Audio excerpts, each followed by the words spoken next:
It's time. Time to get credit for the work you've done. Time to get the recognition you deserve. With Purdue Global, you can move forward in your career, for your family, and for yourself. You're worth the investment in yourself to earn a degree you're proud of, a degree that employers will respect. Purdue's online university is designed to support working adults like you who know it's never too late to accomplish your goals. It's never too late to make a comeback. It's time to start yours today at purdueglobal.edu. A group of high school students started a project to research a string of unsolved murders. There is no profile of this killer except for the ones the students created. What if this guy's still alive? Like, what if he comes after us? Once you start getting a few tips or a few leads or a few identifications, then the cold case isn't so cold anymore. This is Murder 101. Listen to Murder 101 on the iHeartRadio app, Apple Podcasts, or wherever you get your podcasts. Episode 52, Maximizing Yard Sale Shopping and Selling. Welcome to the Frugal Friends podcast, where you'll learn to save money, embrace simplicity, and live a richer life. Here are your hosts, Jen and Jill. Oh, yeah. Welcome to another episode of the Frugal Friends podcast. My name is Jen. I'm Jill. And not just another episode. It's not. It's our 1 year anniversary episode. We've been doing the Frugal Friends podcast for 1 year. It doesn't seem real. No, time flies when you're having fun. It does. And we've been having so much fun the past year. So we are obviously celebrating this 1 year anniversary with our probably favorite topic. Mm-hmm. I don't know. I mean, I don't want to put words in your mouth. I mean, put them in my mouth. There it is. It is my favorite topic. We have been saving this one for episode 52. Everyone has been asking for it. We've been dying to do it. And so we are super excited to talk about yard sales today. Maximizing your shopping, most of all, and then also offering some tips if you're going to be hosting one in the near future. And then we are sharing our Frugal Friends community's tips for yard selling as well. And we're also going to be sharing some of our favorite moments and episodes from this past year.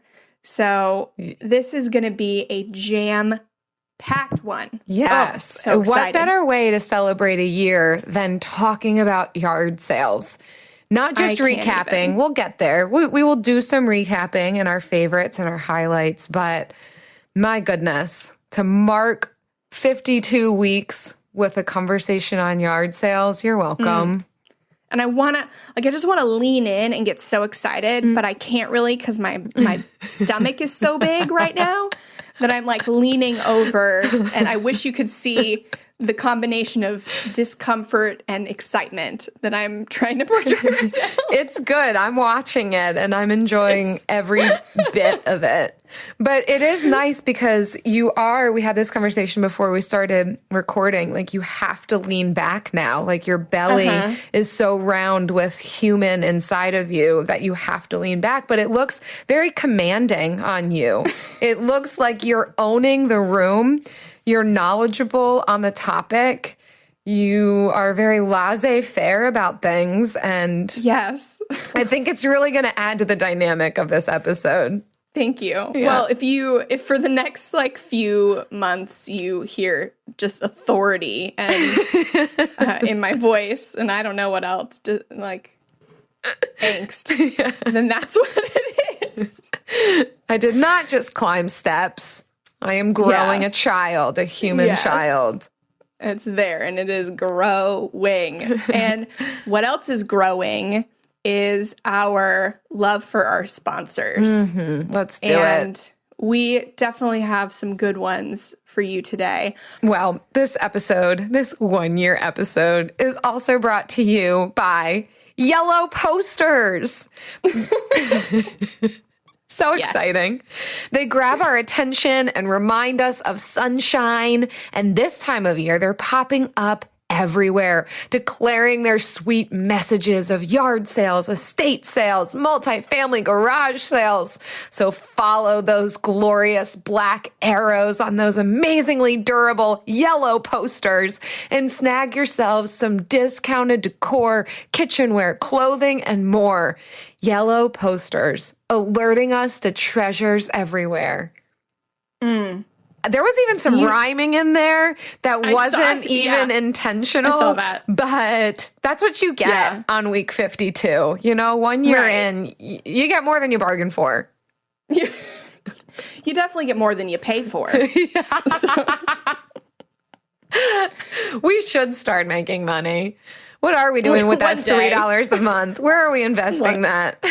One day. We're investing it back into the podcast. Yes. Hosting these things online ain't cheap. Oh, goodness. That's true. All right. Well, we are going to dive into yard sales. And normally we would start with a normal post that's, you know, X tips to do this or whatever. But when I was searching for yard sale tips, I came across this really, I don't want to call it sketchy because it's fantastic, but not your normal website you'd see in 2019. Probably one you would see in like 1999. It looks like it's copy and pasted from like an Xanga site or something, but it is jam-packed and it is fantastic. And it is all in Comic Sans. But it does not discount that all of the information is relevant for 2019, and it is killer. It is yardsalequeen.com, so you know it's good. Uh-huh. And it's just her page with yard sale shopping tips. She literally has maybe 7 pages on this website. None of them are updated. They're all in Comic Sans. And this is it. She is the dream, and it's just a bunch of bullet points with tips for yard saling. Yes. And I mean, they're great. Yeah, Jill, what do you think? That's not even a joke. Like that's not sarcasm. I would have considered myself an expert in yard sales and yard saling. And when I saw this article that you found, this article is the treasure of the internet. Just like I was as excited about finding this article as I am about finding a treasure at a yard sale. Like, it's so true, so perfect, and it has some really hardcore tips. Like, I thought I was hardcore. This woman takes it to the next level, but I'm like, I'm going to try that. That's fantastic. So anyhow, enough vagueness about this. Let's get into it. What are some of the top pieces you liked in here, Jen? Okay, well, I'll just start at the top. Yeah. Obviously, she mentions how to find yard sales. Uh-huh. So she's about checking Craigslist. Facebook Marketplace is now a big one. But she says also if your community still has a lot of yard sales in a local print newspaper or like a print magazine type with a newspaper paper, she says you can take some tape, some Scotch tape, and put it over the address or the line that has the yard sale you want to go to, and just rub it on that ink, and then you can carefully peel it off and put it on a piece of paper so you don't have to write down all of the church sales or city sales or whatever. Mm-hmm. You could just do that to make it really quick and streamlined if the newspaper is still a place where you're finding yard sales. Yes, that was one that stuck out to me that I had never heard of, but I was like, this woman is legit. Mm-hmm. I am definitely going to try that because we have a local kind of like penny pincher article or news printing type thing. Yeah. that will list out, people will advertise in there their local yard sales, garage sales, that kind of a thing. And so this even, not only does it keep you from rewriting all the addresses, but it also can keep you from needing to like clip out, taking scissors to it and marking the whole thing up, especially if it's front and back. So yeah, you just take a piece of tape and put it on the piece of tape, then put that on a piece of white paper, and there you have it. So that is genius. Yeah. And I would also affirm the Craigslist, looking for yard sales there. You can also Google yard sales with your town area or your zip code. There are some different sites that are just yard sale locator sites, if people know about them, to even advertise their yard sales on it. But then also just driving around and making note of the dates, looking at those yellow posters and taking note of where yard sales are and where you want to check out. Yeah. And then also there are usually, if a neighborhood has a yard sale, that's usually around the same weekend every year. So she will say, if you find one that you like, put it on your calendar for next year. Just go ahead and put it down in your iPhone, open up your 2020 calendar, and just put it down on that Saturday. Because it's most likely going to be around there next year. And she talks about this in the article on her website as well. The best places to go for good deals is usually the churches or yard sales that are more fundraising type of events. Yeah. And so a lot of times what they'll do is people in that church community or whatever type of organization it is will donate things. And then it's either priced really inexpensively or it's a pay by donation. So you claim your price and pay them the value of what you think it is that you're purchasing. Obviously, there's opportunities to take advantage of that. Hopefully you won't. But the point is that while things might be slightly junkier or cheaper, there's still the possibilities of treasures for a really decent price, because a lot of times personal yard sales, people can have an inflated idea of the value of their things. Certainly, I still go to yard sales, but as far as where the deals are and things that you would want to mark on your calendar to go to in the following years, it would be those church type yard sales where nobody really feels an ownership over the things and they need to get $50 for, Aunt Sue's old kerchief or something. Yes. So that's all about finding these yard sales. So you've got the internet, driving around, and newspaper type things. So preparing to yard sale. I loved her necessities for the hardcore yard sailor. Yes. So hat and sunglasses, keep sun out of your eyes, sunscreen, a small cooler with beverages, comfy shoes. She is not a fan of wearing sandals or flip-flops because your feet can get wet and that's gross, especially if you're shopping on a dewy morning, which we'll find out later that you probably will be. And then a sturdy, empty shopping bag, a reusable like grocery bag or one of those IKEA bags, or an unused box to put things in your car. Yeah. These are all fantastic tips. And I gotta say that I already do a lot of these, which I feel, I don't know if that's something I should take pride in or not. You should. I mean, some of these I don't think about. Okay, I am kind of hardcore. Yeah. Definitely the shoe thing. I don't always think about that, but it is true, especially it's yard sales, right? So, and even if it's in somebody's driveway or garage, chances are you might be walking through some mud or, like she said, a dewy morning. So thinking that through and that there is real possibility of walking into mud. Yeah. So be prepared for that.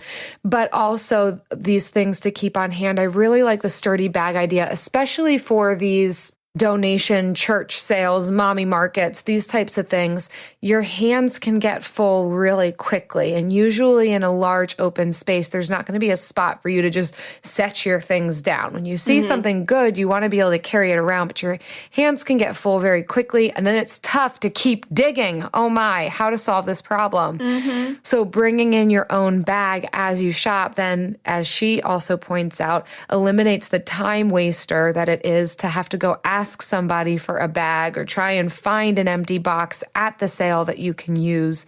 So bring in your own stuff. That's a pro tip.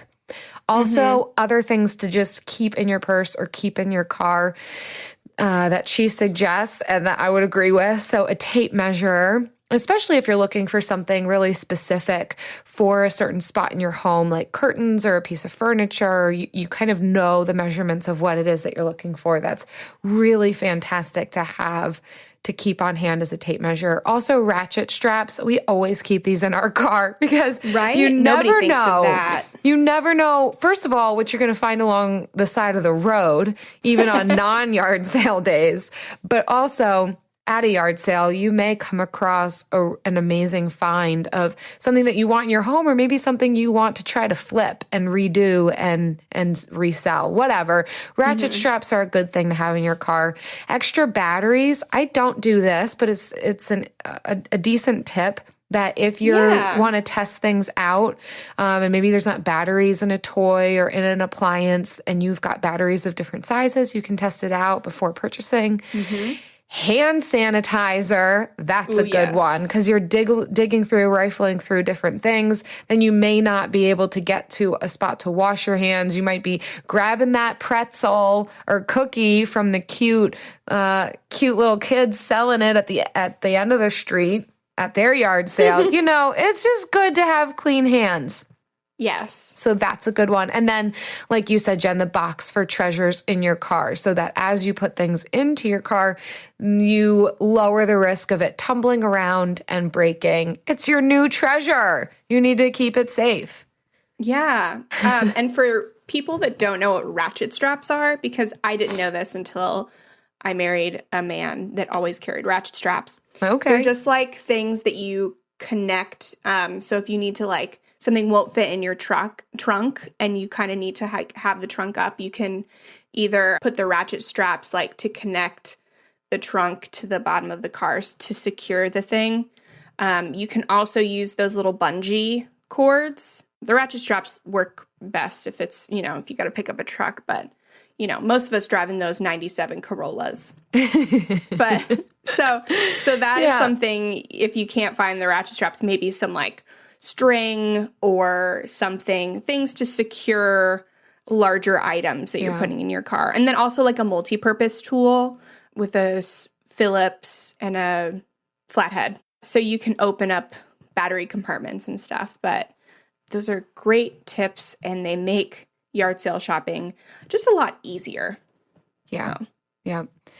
And then getting into a bit more of how to locate the types of things that you're looking for. So, and this one I want to tread lightly here because you never know who is going to have what. So be careful of neighborhood profiling in all of this.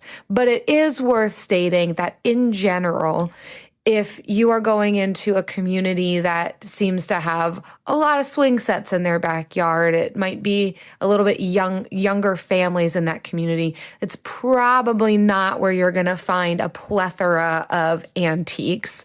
And vice versa. If you're going, there's actually, I found some really fantastic things. Some of the retirement communities in my area will do yearly yard sales, and there'll be some really amazing finds at those. So that's a side tip. But obviously in those areas, you're probably not going to find a bunch of baby toys and newer child and infant gear.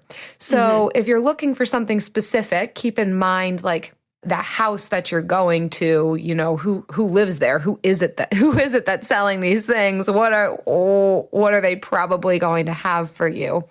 That's probably the only generalization that I could make. I have actually found that wealthier neighborhoods have not had things that I want or am looking for, and it's usually like the backwoods houses that have some really amazing things. So anyhow, but they're all worth it. Like, check them all out, because you never know the deal you might find. Yeah. Check out all the insides of the houses, look through the windows, peep over the fence into the backyard, see what they're like, see if their dinners are like. Even if they're not having a yard sale, ask them, hey, when do you guys think you might sell some of your stuff next? Yeah, that's just the best way to make sure you're getting everything you want. That's amazing. Yeah. And as far as the types of things that can be really good deals, clothing, people are generally just trying to get rid of clothing in bunches, right? So it's usually even better than thrift stores, because thrift stores are pricing their pieces individually at like $5 to $10 per article of clothing, whereas at yard sales, it's usually $1 per clothing item or the thrift less. stores are getting pricey. Don't even go into Goodwill anymore. Yeah, they're trying to make a couple pennies on their clothing, but usually yard sales will have, of course, you would want to find a yard sale that has your size. Usually it's 1 to 2 people in the home selling clothes. So if the person isn't your size, then you're out of luck. Yeah, but so you can find profile great deals there. Look at the person selling the things, and if they are not your size, don't look at the clothes. But you never know. They may have, they may have recently had a baby, or they may have dropped a couple sizes or gained some, whatever. Like, yeah, it's possible that they could have clothing your size, but it's not like there's going to be a massive variety. Yeah. Which is why these community-wide yard sales can be really great, because it's like a one-stop shop for all different types of homes and things for sale and all that. Yes. Oh, I mean, you're just speaking the truth here, Jill. So I also loved, if you are at a yard sale that has a quote-unquote fill a bag of clothes for $5 deal or something similar, she says you can get more clothes into a bag if you roll them up like a sausage rather than stuffing them into the bag willy-nilly. She said, I don't know why, but it's science. Trying to get as much stuff into that bag is always the goal. Yeah. I found that with packing my suitcase too. It's the same clothing. Same concept, but yeah. when I roll it up versus just stuff it all in, it's amazing. I can almost double the amount of space. It's science. And then also, if you're sensitive, if you've got allergies or sensitive to cigarette smokes or something, pop an allergy pill before you go out. I always have to pop a Claritin before I go thrifting or yard sailing. It's just, I'm not going to make it if I don't. We know New Year's resolutions often don't stick. In fact, on average, they last around 30 days. So if saving money is on your 2024 resolution list, here's a foolproof way to stick to yours. Switch your phone provider to Mint Mobile. For a limited time, wireless plans from Mint Mobile are $15 a month when you purchase a 3-month plan. That's unlimited talk, text, and data for $15 a month. For those of you paying close to $40 a month for just one phone line, this means a savings of $300 over the course of the year. We especially like Mint because all plans come with unlimited talk and text and high-speed data delivered on the nation's largest 5G network. To get this new customer offer and your new 3-month unlimited wireless plan for just $15 a month, go to mintmobile.com/frugal. That's mintmobile.com/frugal. Cut your wireless bill to $15 a month at mintmobile.com/frugal. Additional taxes, fees, and restrictions apply. See Mint Mobile for details. AI might be the most important new computer technology ever. It's storming every industry, and literally billions of dollars are being invested. So, buckle up. The problem is that AI needs a lot of speed and processing power. So, how do you compete without costs spiraling out of control? It's time to upgrade to the next generation of the cloud, Oracle Cloud Infrastructure, or OCI. OCI is a single platform for your infrastructure, database, application development, and AI needs. OCI has 4 to 8 times the bandwidth of other clouds, offers one consistent price instead of variable regional pricing. And of course, nobody does data better than Oracle. So now you can train your AI models at twice the speed and less than half the cost of other clouds. If you want to do more and spend less, like Uber, 8x8, and Databricks Mosaic, take a free test drive of OCI at oracle.com/strategic. That's oracle.com/strategic. oracle.com/strategic. She talks in here a bit about yard sale etiquette. I don't fully agree with the fact that if a child like plays with a toy that you're obligated to buy it. I mean, I guess she talks about like a child like putting his mouth on it, but kids put their mouths on everything. Like I don't think that you're obligated to purchase it if your kid plays with it. I mean, you can be nice and be like, "Oh, I'm so sorry about that." Offer to wipe it off if they've got Clorox or something, but you're not obligated. However, they did not wipe that toy before they put it in the yard sale. Wipe it on your pants, put it back. Yeah. But as far as yard sale etiquette goes, maybe this doesn't fall under yard sale etiquette, maybe just how to get that thing that you want. We had a really unfortunate experience one time. And part of this is knowing who the seller is and staying by the thing that you want. So Eric and I were at a yard sale one time, and there was this really amazing, really miniature piano, like a kid's toy piano, but it was beautiful, had really great tones to it. And he was actually thinking about using it on some of his recordings, even though it was like a kid's piano, but it was really well made. Anyhow, we asked the guy, so we went to we're like, "Ooh, we want that." We went to go find the person who was selling it to like ask, "Hey, how much for this? What would you take?" We made a deal with him, but while that was happening, his wife sold it to another person. Right out from under us to this like 5-year-old who couldn't care less about it. So that was a big bummer. And we were kind of like, we just made a deal on this. What? Like, so that was a tough one. So I wish that they would have honored like, the first sale that they made to it, whatever. But I think lesson learned in this is, especially if you're going with two people and you've got your eye on something, have one person stand by it while the other one goes and looks for somebody. If not, and you see people swarming something, I would say almost stand by it until the person selling comes near you and you can ask them about it. Because those people knew that we were looking at it and they took it out from under us. Like they knew. Jerks. So that was a little slimy. We're still feeling the pain of that to this day. But lesson learned, and there you all go for a tip. If there's something you really want, be careful of the other yard salers who want to swipe it from you. Yeah, yard salers are vicious. So be aware, not all of them are nice. Like your frugal friends, but yeah, definitely don't take it for granted that they'll just be nice to you. Yeah.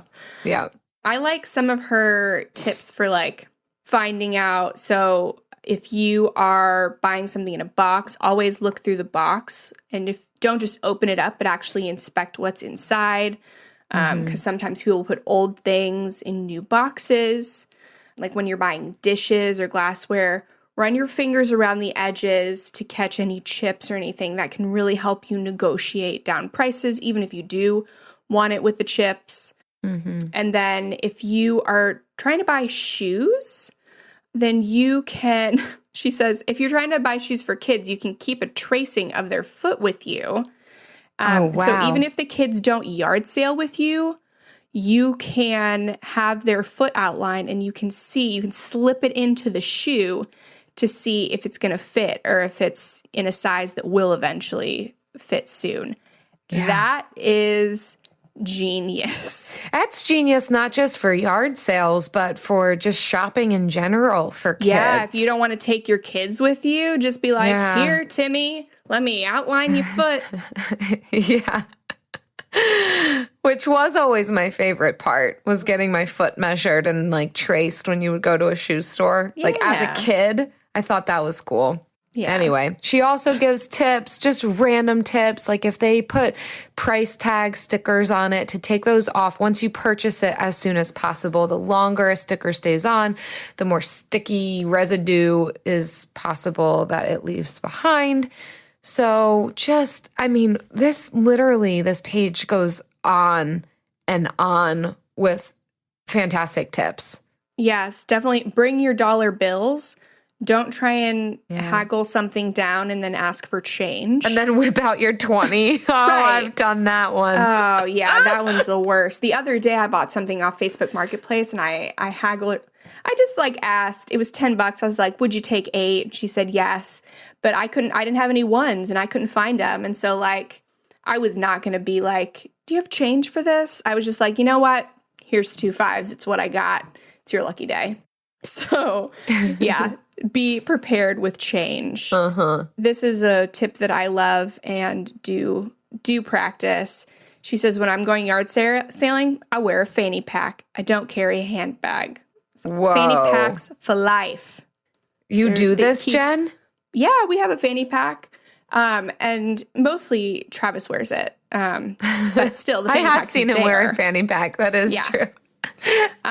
It also keeps your hands free to look over items, and then you have your bag over your shoulder, and it's much easier to get into everything. You got your fanny pack on. Yeah. She talks about a lazy way of haggling, and I don't really care for this. I've had people do this to me where she just will ask a price and then make a face as if she just ate a sour lemon and put it down and walk away. And maybe the seller will offer a lower price.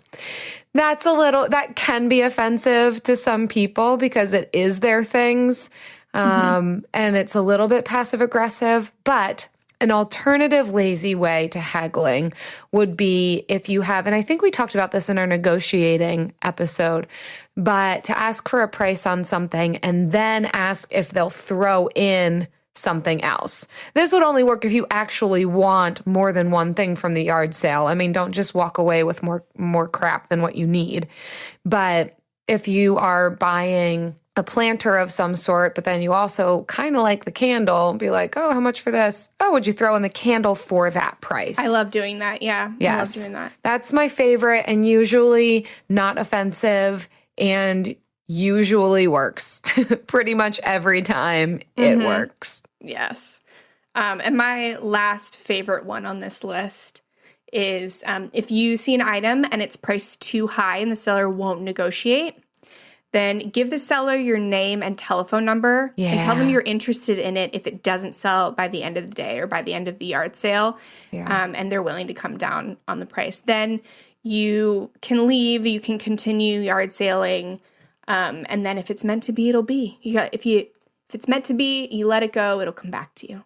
Yes, that is a good one, and that has worked for us before. If it's not a price that we want, but yet it doesn't, they still have the potential to sell it at the end of the day rather than just giving it away or trashing it. So that's fantastic.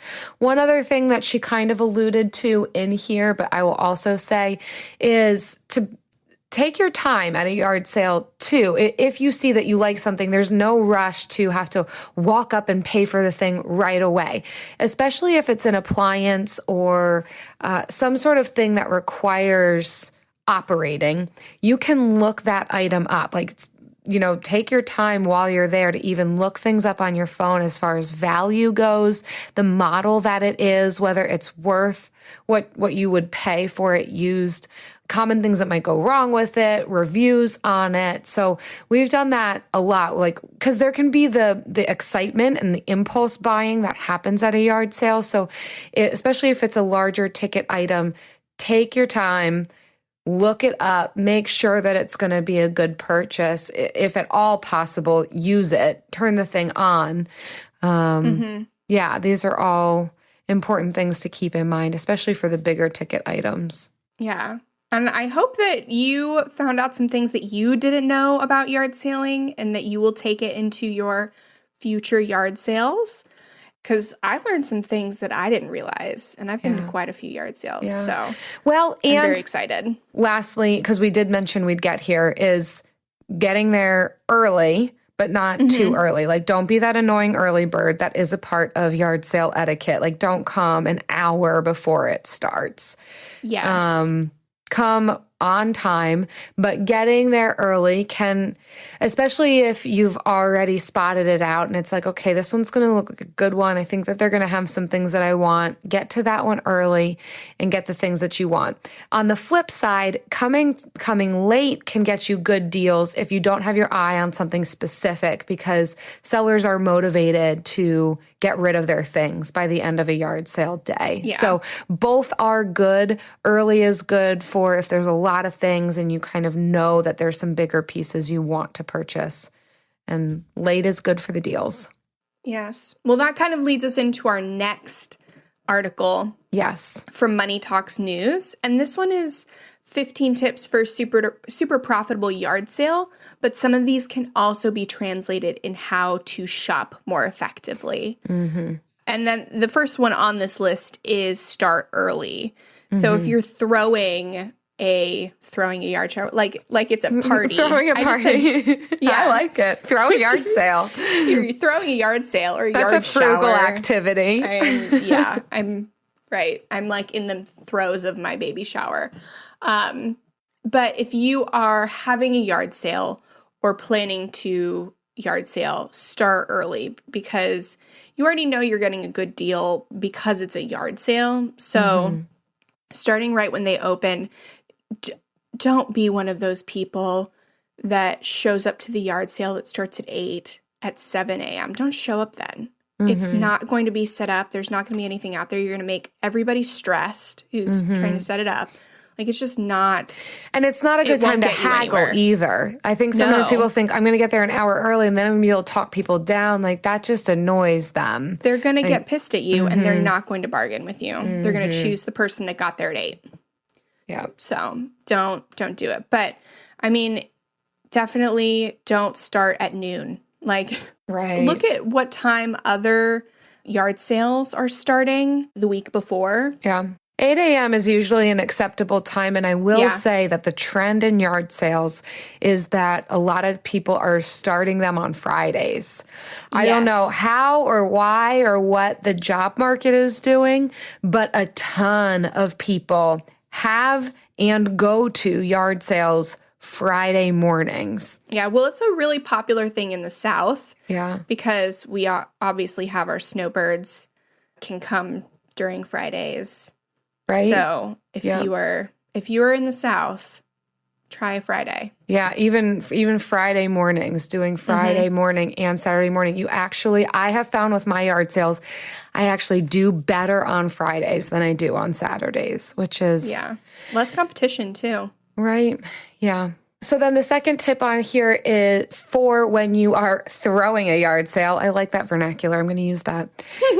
To gather sale items throughout the year. So if any part of you is starting to think you're in the throes of the KonMari method and you're thinking, eventually I will do a yard sale, put stuff aside. I mean, you don't want to sit on things for too long, but you can start, if there's any part of you that's thinking, I'm going to have a yard sale, start putting stuff aside.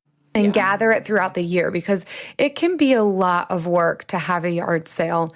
And so doing the work throughout over a couple of months can really help day of, rather than deciding a week before and then going crazy trying to dig through your entire house and get rid of things. So pace yourself. Yeah. Or if you're bringing stuff to the thrift store and you're like, I actually think I could get some money for this, you can set that stuff aside and just kind of sort through it. So that way, you know, when yard sale time comes, you have a really good collection of things that will actually sell, like more quality than quantity. Because another thing is when you have so much stuff and it's like mostly junky, people won't go through the rest of it. Like normal people won't. The yard sale queen will, and Jill will. But I'll dig through it all. Yeah, if you have a moderate sized yard sale, and you've just been like saving all your good stuff, then the fewer choices people have, the more they buy. So that's a little tip. And then also, don't go it alone. So using a yard sale to say, hey, any friends got things they want to sell, and you know, you can have them all come to your backyard or front yard, or you could do like a block-wide yard sale. Those are really popular, and then advertise them as an event on Facebook. Oh, super, super popular. That's a really good one. Yeah. Also on here is knowing the rules. So there are areas where you would need a permit or a license to be able to have a yard sale. A lot of people don't realize this. And why would you? Because a lot of people only have 1 or 2 yard sales in their lifetime. Not me. I have already moved 8 times in 7 years, but and actually, and the article says that it's rare, but not in my area. It is required pretty much anywhere that I've had a yard sale. We've needed to have a permit. So, that's so strange. If you are in a city or town, usually they will require you. It's not a big deal, but it does require forethought. You need to tell the township that you're doing it. You need to pick up a permit from them, make sure that it's posted on your door. You could be hit with a hefty fine if you don't, and you were supposed to. And because there's rules on how many you can have, and some neighborhoods it's not allowed. If you live in a certain HOA, they may not even allow you to have a yard sale on your property. So that's worth looking into. It's a good idea to go to HOAs and say, hey, if you want to have a yard sale, come to my block. Exactly. Yeah, we did that at somebody's house when we were we lived in an apartment that we didn't have any yard sales. Actually, Hannah, our 3 bills of the week lady, and close friend of mine, we did it at her house and like paid her a bit of our profit just to have it on her property, which was really nice for both of us, I think, anyway. And we did well because she was on a main road. So that's awesome. Another thing that is in line with having fewer choices is making it easier for buyers by grouping, alphabetizing, like separating, just keeping things off the ground. So make it really easy for buyers to have room and shop easily and quickly. So, and then also check all the pockets and bags and boxes for money. Don't put anything with money out there. Once you get them home. Oh, yeah. Yeah, sure. Same if you're shopping or if you're selling. Check those pockets for money. You don't have to go crazy on organizing your yard sale, but it does help. If there is curb appeal to it, it just does something in the mind of the shopper. It does. It's worth well organized. It's fantastic. But it doesn't have to be incredibly pretty. It can be as simple as this box is lifted up off the ground and labeled. As much as you can label and price things, even if it's this table is $5, everything on this table is this amount, everything on this table is this amount. That's really helpful. And I think some purchasers can be deterred if you are not readily available to yell out a price on something, or if things are not clearly marked with a price. So that part can be important. And also their advertise well piece on here, these signs. So this is a big one for me as a avid yard saler. Yard sale signs that have too much crammed lettering or not big enough, you're not going to get people to your sale if it's not well marked or if you can't read it. And so make it bigger than you think you need to make it. Like a printer size paper is not going to cut it. Like you need your font to be very big. And it is better to just say yard sale and address with big arrows than to try and jam pack it with the details of what you're selling at the yard sale, and like just do the details, when, where, and that it's a yard sale. Yep.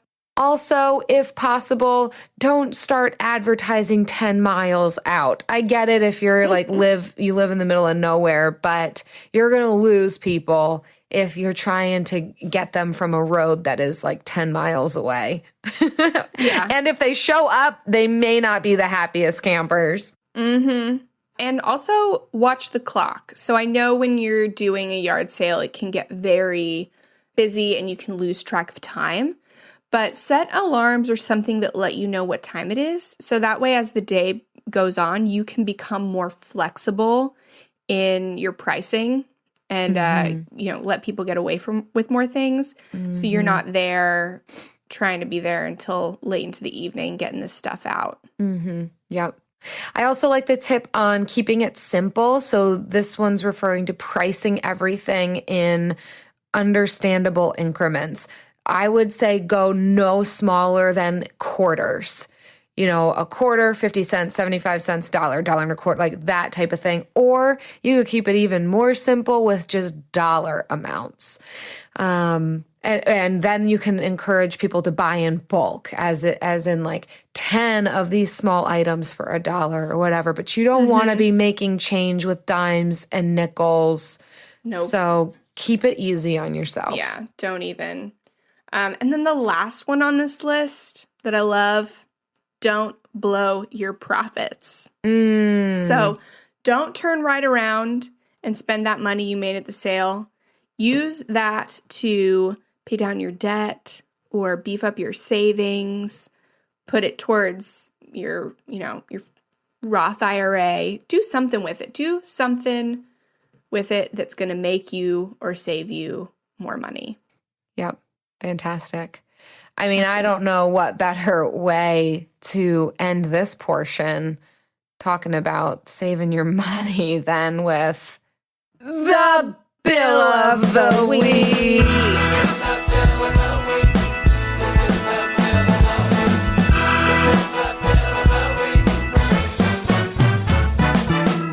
That's right.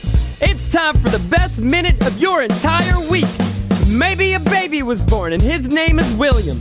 Maybe you paid off your mortgage. Maybe your car died and you're happy to not have to pay that bill anymore. Duck Bills, Buffalo Bills, Bill Clinton. This is the Bill of the Week. Hi, Jen and Jill. My name is Sarah and I'm calling from Seattle. My favorite bill of the week is the $25 copay for my amazing therapist. $100 a month might sound like a lot to folks on a budget, but it's absolutely been an investment into my long-term happiness and is helping me live a more intentional and frugal life.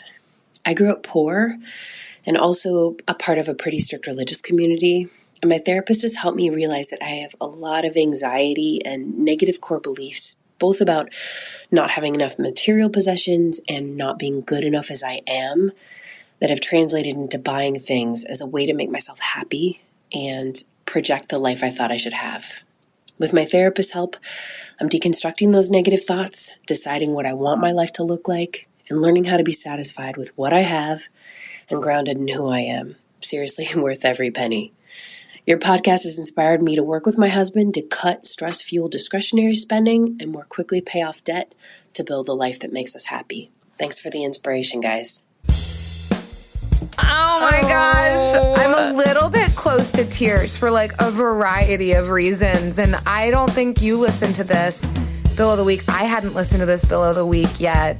But how amazing for our 1 year Bill of the Week. Sarah, thank you. Yes. Like, first of all, you're super articulate, which was fun to listen to. But also, how amazing. I am so glad that you're seeing the value in what you're receiving from therapy and the things that it's doing in your life as a whole and how you're working towards well-being on so many levels. And that's an incredible copay. I mean, that doesn't, I'm a therapist, so that doesn't seem like a lot to me. Spoken like a true therapist. $100 a month. My word, that it's an incredible Bill of the Week, but it's coming from an incredible person. So thank you for your listening and supporting and sharing.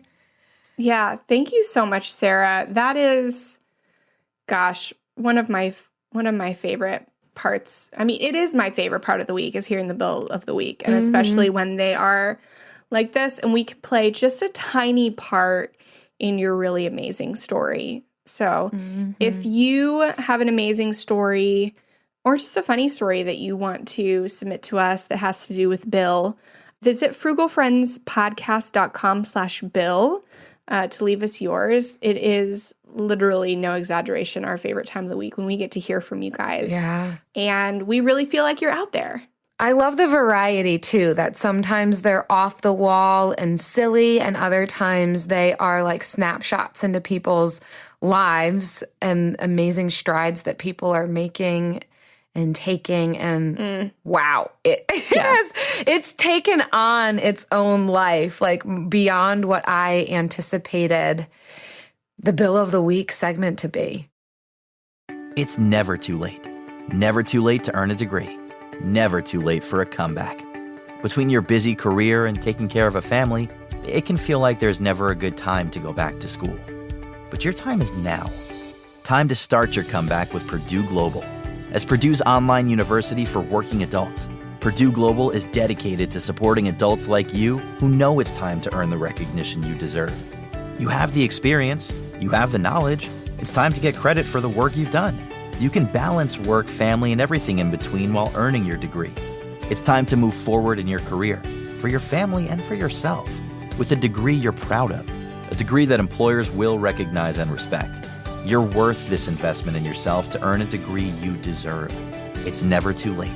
Never too late to go back to school and come back stronger with an education you can trust. Now is the time for your comeback. Start yours today at purdueglobal.edu. We all agree that reducing carbon emissions is a good thing. And once again, Toyota is leading the way. Yeah, we hear a lot about fully electric vehicles, and Toyota, they got them with more on the way, I'm telling you. We also know a BEV is not for everyone, whether it's because of cost, range, or if you're like Ray and you're going to start freaking out, oh no, I can't find a charging station when that battery gets real low. Yeah, plus the raw materials used to manufacture batteries are limited. Enter Beyond Zero. So Toyota's vision for a carbon-neutral future in vehicles and in manufacturing plants, too. In the years ahead, trust me, it's happening, baby. The materials used to make just one long-range battery for an EV could be used to make batteries for 6 plug-in hybrids or 90 gas-electric hybrids. That's why Toyota's position today is electrified, diversified, empowering you to choose how to reduce your own carbon footprint with the vehicle that's right for you, a hybrid, plug-in hybrid, or battery EV. So shop, learn more, or get details at toyota.com/beyond zero. Toyota, let's go places. Vroom, vroom. I know. Okay, save it for a recap after we go with the lightning round. Okay. Lightning round. Pew, pew, pew. So speaking of our awesome community, we had some awesome suggestions from our community group on Facebook, frugalfriendspodcast.com/group. And we wanted to share some of them with you. This first one is from Brooke, and she says, don't go unless you actually need something or have time to fix something up. Like if you're going to like flip something. Yeah. Which is definitely how you can become a hoarder if you don't follow Brooke's rule. Yeah, so definitely. Say that. I know. And it is good suggestions. I will say that I have teetered on this because, like, on the one hand, it's just a fun activity for me. But then on the other hand, as I work towards minimalism and simplicity, sometimes they can go against each other. Fine line. So it's a fine line. But you do get good deals. Yeah. Also, Lauren in our Frugal Friends community says to map it out. So know the neighborhoods you want to go to and make your route around it, which is really fantastic advice because you don't want to waste gas going from one end of town and then realizing that the other one's at the other end of town, but then you were going to stop at this place on the way. So mapping it out can help you even be frugal in the process of yard sailing. So thanks, Lauren. Yes. And we mentioned this a little bit, but it bears reiteration.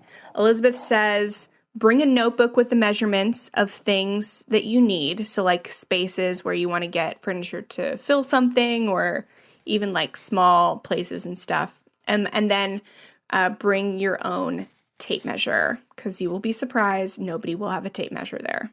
Exactly. Unless they're selling one. And last but certainly not least, Jocelyn says, bring ones. Do I finish what she said? Yes.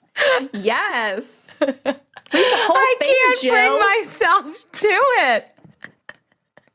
Why does Jocelyn suggest bringing ones, Jen? I do. It goes against my background. Jocelyn says, bring ones like you're at the strip club. Oh, Jocelyn. Thank you. That came from our Frugal Friends community. That did not come from my mouth. I'll take that one for our team. Yeah, thanks, Jen. Ones are a better thing to take to yard sales. That's what I'm going to say about that one. Go to yard sales, not strip clubs. That's the bumper sticker for me. Yeah. All right. It's been a year. Speaking of that, that's kind of one of my favorite things from the past year. And this year has been so good and very unexpected from what I anticipated when Eric was like, you should start a podcast with Jill because you're both frugal. And I said, I don't talk well, and I don't know if this is right for me, but I'll do it under the guise of helping Eric out. I said I would do it. Yeah, same. Out of, I guess, submission. That's not true. But yeah, Eric literally just talked both of us into it, and it has been so fun for me. I would say some of my highlights, first of all, is that it doesn't feel like obligation. I thought that it would, and I'm not saying maybe at some point it might get to that point, but 1 year in and it still doesn't feel like obligation. This is fun. It is, and this is what I tell all my friends or even strangers that I interact with. I seem to interact with strangers more than I interact with people I know, so that this is a fun outlet for me. It's separate from the other types of work that I do, and it's enjoyable, and it's talking, but yet it's fun, but it's also talking about real life stuff that does bleed into more serious areas of life. And so that is an interesting combination for me. And to see the parallels there has been really neat. Like, I just thought that, this thing's just going to be fun. But to now realize the actual and real impact that talking about these things can have on people's lives, and even the community that we have formed. My goodness, is that a highlight, our community. Oh my gosh, yes.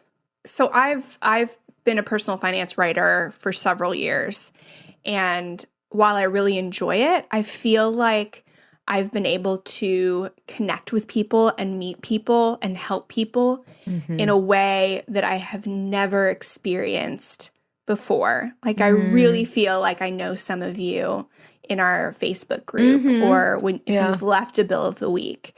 And it's just stuff you don't get as a writer and that I never realized. And it's been so gratifying to really hear how the podcast and the tips have impacted your life, because that's the only reason we're doing this. Like, it's fun, and we get to help people, and we get to help other people. We know it's happening even if we don't hear it, but to hear it from you guys is really special. Yeah, and to see the ways that it's like we've grown alongside of it. The fact that we now have a lightning round, that's a favorite. But also my own growth. I have made personal financial decisions that I know I would not have done if it weren't for this podcast and it weren't for the community that this podcast has created. It has spurred me on more in this journey, which you can't put a price tag on that. Yeah. Having Liz Thames from Frugal Woods on has probably been a highlight for me. And her book suggestion to combat overspending when you're pregnant, to just empower yourself with knowledge. And she suggested the book Heading Home with Your Newborn. And I've been reading it and has been really settling some of my nerves. And I have been really thankful for that. And then Yeah, that one came at a good time for you, like during pregnancy, to have interviewed her was, it seemed meaningful to you. Yeah. And then anytime, almost every episode, I learn something just from, researching the topic. So I can't pinpoint anything else because I learned so much, but that was probably the most impactful one for me. I was really thankful to have her on. Yeah. My favorites have been the interviews. Whenever somebody asks, like, oh, what's your favorite? I don't know that I could necessarily pinpoint one interview in particular. I really have liked all of the interviews, but I do feel like those are some of our best episodes. Yeah. For me personally, I think the Joshua Becker, both when we did that for our book club and the interview, that was, if I were to say, that was one of my favorites, but only because of the personal impact that it had for me. Similar to what you're saying about pregnancy, like it really helped me to take more seriously minimalism, to embrace the lifestyle and what it can provide more. And I think having the opportunity to have him on the show was really cool. But I mean, Allison Baggerly, like she was so fun. Yes. Yeah. All of them, the exercise, the capsule pantry, like they've all been so, and then the stories of immense amounts of debt payoff. I could go on. And literally all of them have been so good, but it's been really cool to hear from other people and get other voices onto the show as well. Yeah. And I'll let you guys in on, I have our statistics pulled up right now. So these are the top 10 episodes that you guys have listened to. Nice. Yeah. So I'll start with number 10. I'll just go down the list. So modifying the Dave Ramsey baby steps to pay off debt with Marilee of Easy Budget. Love her. That was a great interview if you're trying to do a hybrid of the baby steps. Couponing for extremely normal people. Nice. Minimalist budgeting. So why even frugal people still need a budget.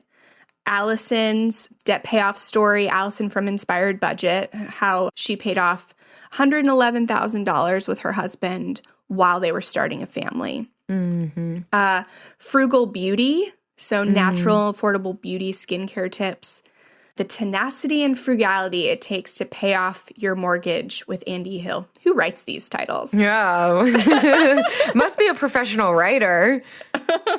How to use the KonMari method to declutter. Number 3 is personal finance basics. So what you need to understand and care about to thrive financially. Number 2 is how a no-spend month can help you be more frugal.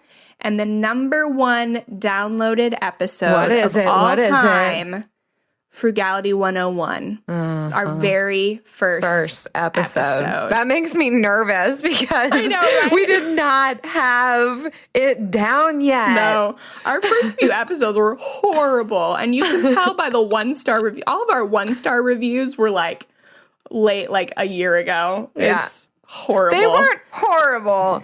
But they were a start. They are where you start. They were a start. We were starting out. So I hope if you go back and listen to the archives, you'll give us grace. But all these other ones are pretty recent, from the end of the year and from this year. So, yeah. And number 2 was just from the end of January. So that's a big jump from 1 to 2. Still and how many downloads we have has just, really some exponential growth for us, which is exciting for us. I know. We have so many frugal friends now, and we are so appreciative to y'all for listening, for saying nice things, for taking action, for telling your friends. Yes. So here's to you all. Thank you for 1 year that we're still around and we've got listeners. Yes. 1 year in. Yes. All right. Well, we're going to stop hemming and hawing and let you guys go enjoy your Friday. But it is April and we're still doing the book club. Book club's another great thing I enjoy. I'm so glad that we do that. And so this April we are reading Think and Grow Rich by Napoleon Hill. And that's a real good one. Yeah. It's a classic. And we're still doing this thing where we give a free copy of the book for one free copy for every 5 reviews, so that you could put yourself into a drawing for that by leaving us a review on iTunes or Stitcher and screenshotting that review, then emailing it over to us at frugalfriendspodcast@gmail.com. We select the winners at the end of each month, and you could win yourself Think and Grow Rich by Napoleon Hill. Yes. And I keep wanting to say Napoleon Dynamite, if we're being honest. It is Napoleon Hill, though. And if you want an example of a really great review, here's one from our latest book winner, Leela. And she says, or the title just says Soulmate. I love it. And it's 5 stars. Nice. And it goes, love this podcast. As forever frugal, few friends and family get my lifestyle. How refreshing it is to hear from frugal friends. And that is exactly what we're going for. So thank you. Fantastic. Thanks for the reviews, everyone. Thanks for the listen. Here's to 1 year. Here's to hopefully many more years.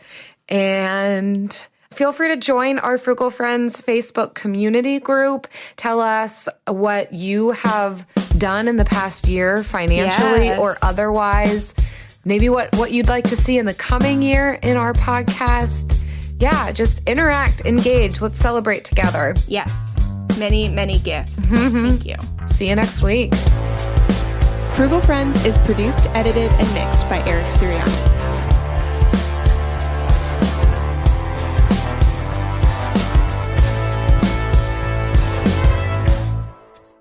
I forgot to mention that probably the GIFs in the group, in the Facebook group, are also one of my favorite things. Ooh, those are good. I mean, I'm still recording. Are you still recording? Yeah. Well, there you go. It's making it in. The GIFs are like the GIFs. The GIFs. The GIFs. Those are so fun. And people have become so creative with them. I literally have laughed out loud just scrolling through our Facebook community group feed. Yes. And I think, and I've said this in another episode, I prefer that feed over just my regular Facebook feed. Oh, I turned off my Facebook feed. I got this thing that turns off your news feed. Oh, I got to do that. And replaces it with an inspirational quote. Oh, amazing. Yeah, I only want the Facebook Frugal Friends community feed because it's either uplifting or it has tips that are usable for me, relatable, or it's funny. Like one of those categories. Who wouldn't want that? I don't know who doesn't want that. Also, show me their faces. To turn off your newsfeed, it's called the Newsfeed Eradicator. Ooh, I like that name even. I'll put that in our show notes. Look for the Newsfeed Eradicator. Eradicate your newsfeed and join the Frugal Friends community. But we can't talk about it because we can't talk about what happens after the outro. Yeah. It'll just be a secret between all of us. See who listens to us after our outro. Who wants more? Who is like, I so can't get enough of this thing. I'm going to let it keep playing. But they get some goodies sometimes. I know. Some goodies. All right. Happy 1 year, Jen. Happy 1 year. Oh. A group of high school students started a project to research a string of unsolved murders. There is no profile of this killer except for the ones the students created. What if this guy's still alive? Like, what if he comes after us? Once you start getting a few tips or a few leads or a few identifications, then the cold case isn't so cold anymore. This is Murder 101. Listen to Murder 101 on the iHeartRadio app, Apple Podcasts, or wherever you get your podcasts. Discover the heartwarming and hilarious world of sibling connections on Sibling Revelry with Kate Hudson and Oliver Hudson. Dive into family tales, explore the human mind, and laugh with guests like Joel and Benji Madden. It's more than a podcast, it's a celebration of the ties that bind us. And it's fun because we've decided to open it up to really like all kinds of different siblings. And it's going to be an awesome season. Listen to Sibling Revelry with Kate Hudson and Oliver Hudson on the iHeartRadio app, Apple Podcasts, or wherever you get your podcasts.